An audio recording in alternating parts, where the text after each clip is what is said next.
কেবিনেটে the Assam prohibition of polygamy bill অৰ্থাৎ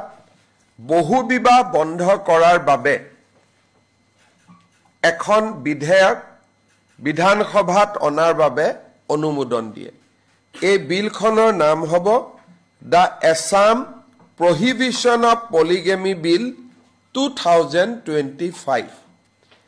এই বিলখনৰ অধীনত যিসকলে এই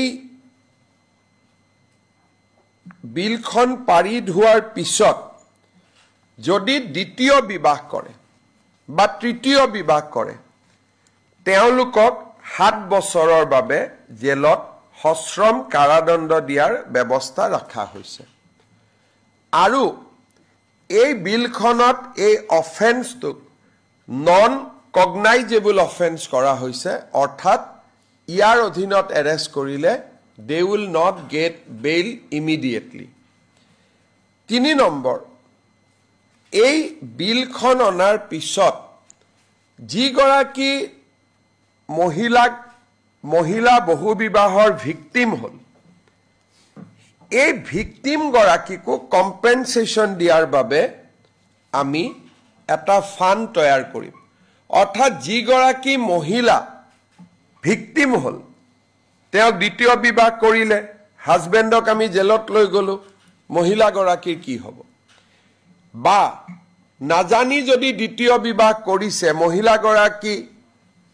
তেওঁ এটা ভিকটিম হল কেতিয়াবা দ্বিতীয় বিবাহ কৰিলে প্ৰথম বিবাহ কৰাজনীকো ঘৰৰ পৰা উলিয়াই দিয়ে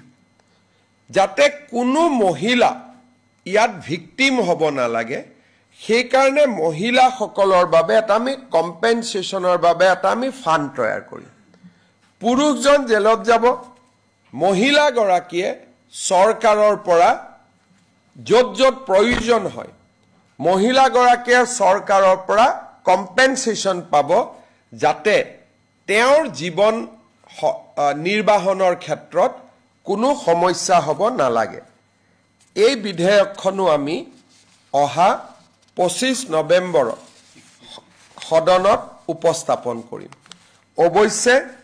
এই বিধেয়কখনৰ আওতাৰ পৰা জনজাতি লোকসকলক আমি বাহিৰত ৰাখিছো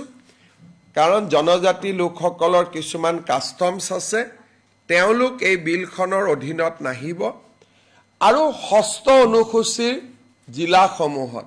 বিটিসি ডিমা হাছাও আৰু কাৰ্বি আলঙত এই বিলখন বৰ্তমান প্ৰযোজ্য নহব